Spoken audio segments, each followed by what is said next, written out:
اعوذ باللہ من الشیطان الرجیم بسم اللہ الرحمن الرحیم وهل اتاك حدیث موسیٰ اذ رأى نارا فقال لأهلهم كثوا إني آنست نارا لعلي آتيكم منها بقبس أو أجد على النار هدى فلما أتاها نودي يا موسى إني أنا ربك فاخلع عليك إنك بالوادي المقدس طوى وأنا اخترتك فاستمع لما يوحى إنني أنا الله لا إله إلا أنا فاعبدني وأقم الصلاة لذكري إن الساعة آتية أكاد أخفيها لتجزى كل نفس بما تسعى فلا يصدنك عنها من لا يؤمن بها واتبع هواه فتردى۔ محترم سامعین کرام، یہ سورہ طٰہٰ ہے، سورہ طٰہٰ سورہ نمبر 20، اور اسی سورت سے آیت نمبر 9 سے لے کر کے آیت نمبر 16 تک یہ چند آیات تلاوت کی گئی ہیں۔ اللہ تبارک و تعالی فرما رہے ہیں سورہ طٰہٰ آیت نمبر 9، وَهَلْ أَتَاكَ حَدِيثُ مُوسَىٰ، اور کیا آپ کو موسیٰ علیہ السلام کی خبر نہیں ملی؟ گویا سورہ طٰہٰ میں چند آیات کی تلاوت کرنے کے بعد، چند آیات کو نازل کرنے کے بعد، اب آپ کے سامنے جو اللہ تبارک و تعالیٰ نے جو آیات نازل فرمائی ہے وہ دراصل موسیٰ علیہ السلام کے خبر کے تعلق سے ہے، موسیٰ علیہ السلام کا واقعہ۔ اور آپ کو معلوم ہوگا کہ اللہ تبارک و تعالیٰ نے سب سے زیادہ ذکر قرآن کریم کے اندر موسیٰ علیہ السلام کا ہی کیا ہے۔ یہاں پر جس انداز میں اللہ تبارک و تعالیٰ نے بیان فرمایا ہے کہ وَهَلْ أَتَاكَ حَدِيثُ مُوسَىٰ،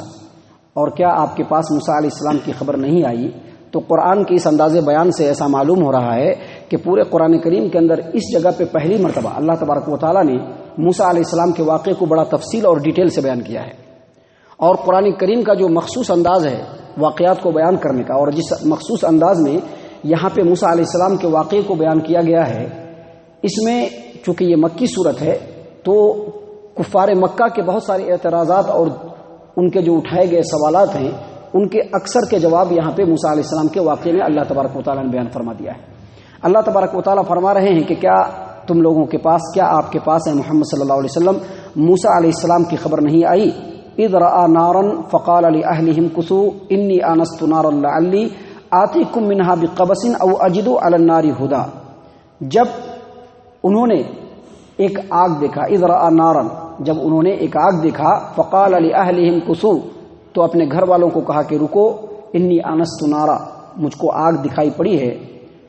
میں ادھر جاتا ہوں، ممکن ہے کہ تمہارے لیے آگ لے آؤں، انگار لے آؤں، یا پھر مجھ کو وہاں پر رستے کے بارے میں کچھ پتہ چل جائے۔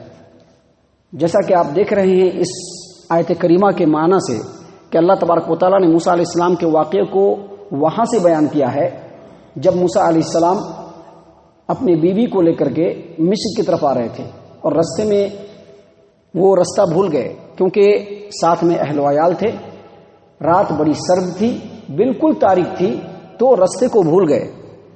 اور جب رستے کو بھول گئے تو بڑی پریشانی آئی۔ تو اسی درمیان میں ان کو ایک جگہ پہ ایک آگ جلتی ہوئی دکھائی پڑی، آگ کی روشنی دکھائی پڑی، تو انہوں نے اپنی بیوی کو کہا کہ ذرا یہیں پہ بیٹھو، آگ دکھائی پڑ رہا ہے، ممکن ہے کہ وہاں پہ آدمی ہو، اور وہاں پر میں جاتا ہوں تو مجھے رستے کا پتہ بھی چل سکتا ہے، اور تمہارے لیے آگ کا انگار بھی لے آؤں گا کیونکہ بڑی سرد رات ہے، اور یہاں پر آگ تاپنے کے لیے مل جائے گا۔ تو واقعہ یہاں سے بیان کیا جا رہا ہے، لیکن قرآن کریم کے اندر دوسری جگہوں پہ یہ بات بالکل واضح ہے کہ موسیٰ علیہ السلام جب مصر سے بھاگے ایک قبطی کو قتل کر کے، تو سیدھے پہنچے مدین، اور مدین میں شعیب علیہ السلام کے پاس 8-10 سال ٹھہرے، وہاں پر ان کی ایک بیٹی سے نکاح بھی کیا، اور جب 8-10 سال کی مدت کمپلیٹ ہوئی تو اپنے گھر جانے لگے، گھر کی یاد آئی، مصر کی طرف چلا جائے، اپنے بال بچوں کو لے کر کے آ رہے ہیں، تو یہ واقعہ سامنے رونما ہو گیا۔ اللہ تبارک و تعالیٰ واقعے کو کنٹینیو کرتے ہوئے فرما رہے ہیں فلما اتاها نودي يا موسى اني انا ربك فاخلع عليك انك بالوادي المقدس طوى وانا اخترتك فاستمع لما يوحى۔ موسیٰ علیہ السلام جب آگ کو دیکھتے ہیں تو آگ کی طرف چل پڑتے ہیں، جب آگ کے پاس آتے ہیں تو دیکھتے ہیں کہ وہاں پر کوئی نہیں ہے، اور ایک درخت ہے جو بالکل جس میں آگ روشن ہے، اور آگ بالکل جگمگا رہا ہے، اور جتنی تیز آگ ہوتی ہے وہ درخت اسی قدر سبز اور ہرا ہرا ہو جا رہا ہے، اور وہاں پر انسان اور کسی بھی متنفس کا کہیں دور دور تک اتا پتہ نہیں ہے۔ موسیٰ علیہ السلام پہنچتے ہیں، ابھی اس منظر کو دیکھ ہی رہے ہیں، آپ دیکھیے اللہ تبارک و تعالیٰ فرما رہے ہیں فلما اتاہا نودی یا موسیٰ، جب موسیٰ علیہ السلام وہاں پر آئے تو آواز آئی اے موسیٰ انی انا ربک فاخلع علیک انک بالوادی المقدس طویٰ، اے موسیٰ تو ابھی جس جگہ پہ کھڑا ہے میں تیرا رب ہوں اور یہ وادی مقدس طویٰ ہے اور تو اپنے جوتے کو اتار لے۔ گویا جب موسیٰ علیہ السلام وہاں پر پہنچے تو جو آواز آئی وہ آواز موسیٰ علیہ السلام کو کئی باتیں بتائیں۔ سب سے پہلے تو یہ کہ جب وہ آواز آئی تو موسیٰ علیہ السلام سمجھ نہیں سکے، ایبزرو نہیں کر سکے کہ آواز کدھر سے آ رہی ہے، کیا رائٹ سائڈ سے آ رہی ہے یا لیفٹ سے آ رہی ہے یا اوپر سے آ رہی ہے، کدھر سے آ رہی ہے۔ اسی لیے بالکل ہمتن گوش ہو کر کے آواز کو سننے لگے اور سب سے پہلے آواز نے اپنا تعارف کرایا انی انا ربک، میں تیرا رب ہوں، انی انا ربک، میں تیرا رب ہوں۔ اور چونکہ تو رستہ بھول گیا ہے تو تم کو پہلے معلوم ہونا چاہیے کہ یہ وادی مقدس طویٰ ہے جہاں تو کھڑا ہے، اور تو جو رستہ بھولا ہے دراصل یہیں پہ آنے کے لیے بھولا ہے، اور چونکہ یہ ایک مقدس وادی ہے لہذا پہلے تو اپنا جوتا اتارو۔ آپ کو میں بتا دوں کہ اس کی تفسیر میں مفسرین نے بہت ساری باتیں بتائی ہیں۔ بعض مفسرین نے کہا ہے کہ جوتا جو تھا وہ گدھے کے چمڑے کا تھا، لیکن بعض مفسرین نے کہا کہ نہیں، اس جگہ کی تعظیم اور تکریم اور ادب کی خاطر اللہ تبارک و تعالیٰ نے کہا جوتا اتارو، کیونکہ ممکن ہے کہ دور سے آ رہے ہیں، اس میں گندگی لگی ہو، لہذا تعلیم کی خاطر کہ پہلے جوتا اتارا جائے۔ حالانکہ اگر جوتا صاف ہو، جوتے میں کسی طرح کی کوئی گندگی نہیں ہو، جوتا بالکل پاک صاف ہو، تو اس جوتے میں نبی اکرم صلی اللہ علیہ وسلم کی ہدایت، رہنمائی اور آپ صلی اللہ علیہ وسلم کے حکم کے مطابق اس جوتے میں نماز بھی پڑھی جا سکتی ہے۔ لیکن بہترین اور ادب کا تقاضا یہ ہے، اور ایک بہترین ادب کا تقاضا یہ ہے کہ انسان کسی بھی مقدس جگہ پہ جائے تو اپنے جوتے کو باہر اتار دے، کیونکہ جوتے سے اندر آ کر کے نماز پڑھنا صرف جائز ہے، ضروری نہیں ہے۔ اس کو تعلیم کے طور پر بتایا جا سکتا ہے اور تعلیم کے طور پر کر کے دکھایا بھی جا سکتا ہے، لیکن ادب کا تقاضا یہی ہے کہ جب کسی بھی مقدس مقام پہ انسان پہنچے تو اپنے جوتے کو باہر اتارے اور پھر اندر آئے۔ اللہ تبارک و تعالیٰ نے یہی تعلیم دیتے ہوئے موسیٰ علیہ السلام کو کہا کہ دیکھو سب سے پہلے تم اپنے جوتے کو اتارو۔ اس کے بعد اللہ تبارک و تعالیٰ فرماتے ہیں وَأَنَا اخْتَرْتُكَ فَاسْتَمِعْ لِمَا يُوحَىٰ، میں نے تم کو چن لیا ہے نبوت کے لیے، لہٰذا جو وحی کی جائے گی اس کو غور سے سنو، جو تم کو بتلایا جائے گا اس کو غور سے سنو۔ اور پھر آگے اللہ تبارک و تعالیٰ نے بتلایا انی انا اللہ لا الہ الا انا فاعبدنی واقم الصلاۃ لذکری، بے شک میں تمہارا اللہ ہوں، میرے علاوہ کوئی الہ اور معبود نہیں۔ اور پھر فرمایا لہذا میری ہی عبادت کرو، اور پھر فرمایا واقم الصلاۃ لذکری، اور میری یاد کے لیے نماز کو ادا کرو۔ اور پھر کہا ان الساعۃ آتیۃ اکاد اخفیھا لتجزا کل نفس بما تسعی، بے شک قیامت آنے والی ہے جس کو میں ظاہر کرنے والا ہوں۔ یہاں پر دیکھیے اکاد اخفیھا، اخفی جو ہے یہ اخفا یخفی سے واحد متکلم کا صیغہ ہے، اور اس کا جو اصل مادہ آتا ہے وہ خفیہ۔ خفیہ کا مطلب ہوتا ہے چھپانا، خفیہ کا مطلب کیا ہوتا ہے؟ چھپانا، اور چھپنا، خفیہ کا مطلب ہوتا ہے چھپنا اور پوشیدہ ہونا، اور اخفا کا مطلب ہوتا ہے چھپانا۔ اخفا کا مطلب کیا ہوتا ہے؟ چھپانا۔ اس کا مطلب یہ ہوا کہ اللہ تبارک و تعالیٰ یہاں پر دراصل فرما رہے ہیں کہ قیامت آنے والی ہے جس کو میں چھپائے ہوا ہوں، لیکن اخفا اور یخفی کا جو مطلب ہے وہ اپوزٹ، یعنی کچھ ایسے الفاظ ہیں جس کے دونوں معنی آتے ہیں۔ اس کا مطلب آتا ہے چھپانا بھی اور ظاہر کرنا بھی۔ اخفا یخفی یا خفیہ اخفا کا مطلب چھپنا اور ظاہر ہونا دونوں آتا ہے، چھپانا اور ظاہر ہونا دونوں ہوتا ہے۔ لہذا یہاں پر بعض مفسرین نے ترجمہ کیا ہے چھپانے کے، اور بعض مفسرین نے اس کا ترجمہ کیا ہے ظاہر کرنے کے۔ چونکہ ظاہر کرنا زیادہ اہم لگ رہا ہے یہاں پہ معنی، اسی لیے بعض مفسرین نے اس کو ترجیح دیا اور میں بھی ترجیح دیتا ہوں۔ اللہ تبارک و تعالیٰ نے فرمایا کہ ان الساعۃ آتیۃ اکاد اخفیھا لتجزا کل نفس بما تسعی، بے شک قیامت آنے والی ہے جس کو میں ظاہر کرنے والا ہوں، میں ہی ظاہر کرنے والا ہوں، تاکہ قیامت ظاہر ہو اور ہر نفس کو اس کی کوشش کا مکمل بدلہ مل جائے۔ گویا جب موسیٰ علیہ السلام اس وادی مقدس میں پہنچے اور وہ جو آواز آئی، وہ آواز جو تھی دراصل